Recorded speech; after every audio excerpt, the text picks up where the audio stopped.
अस्सलाम वालेकुम नाज़रीन, आप देख रहे हैं YAN एक्सप्रेस न्यूज। आइए देखते हैं YAN एक्सप्रेस की ये खास खबर। ऐसे ही अहम खबरों को देखने के लिए चैनल को लाइक, शेयर, कमेंट और सब्सक्राइब करना ना भूलें।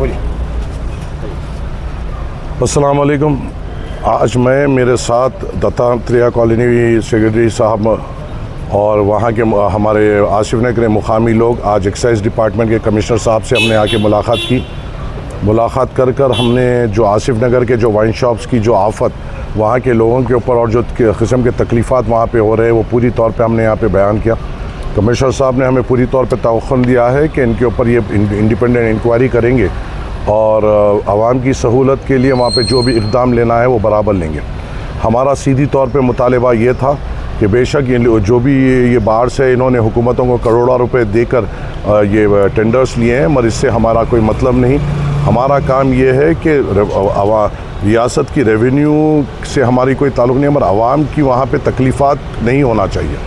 जिस तरीके से आज अभी हमें बताया गया कि SVP जो हैदराबाद वाइन्स वहाँ पे जो वाइन्स की दुकान है वो उसका लाइसेंस नवंबर तक है और हमें ये तवक्कुन दिया गया है कमिश्नर साहब से और सुप्रीडेंट साहब से कि नवंबर के बाद उस मुकाम पर कोई शराब की दुकान अलॉट नहीं की जाएगी।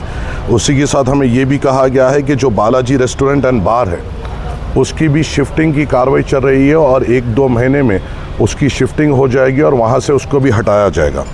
और जो SV बार है जहाँ पे ये हादसा हुआ था उसको भी सीधी तौर पे इंस्ट्रक्शन दिया गया है कि वहाँ पे आप कारोबार नहीं कर सकते, अल्टरनेटिव जगह देख लीजिए, और उनको भी वहाँ से शिफ्टिंग की बात इन्होंने की ही है।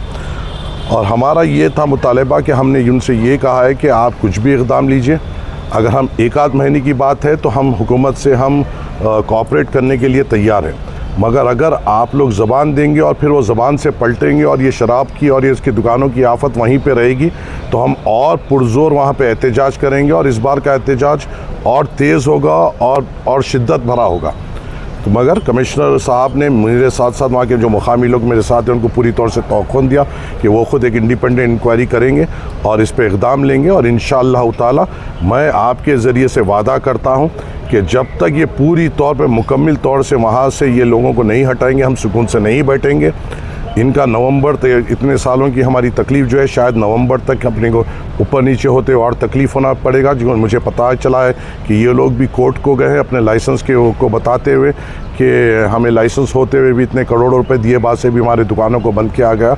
अगर खुदा न खास्ता इनको कोई कोर्ट से ऑर्डर भी मिलता है जिसकी कार्रवाई हम कर भी रहे हैं और अगर एक्साइज डिपार्टमेंट भी इनको अलाउ करता है तो हम नवंबर के बाद तो बिल्कुल तौर पे इनको चलने नहीं देंगे। हमने ये सियाफ बात कमिश्नर साहब और सुप्रीडेंट साहब के सामने कही है और मैं आवाम को भी तवक्कुन दिलाता हूँ कि ये शराब की दुकानों की आफत से हम आपको राहत दिलाएंगे इंशाअल्लाह ताला। Actually, wine shop is more disturbance than bar. Exactly. No, this is wine and bar. What he did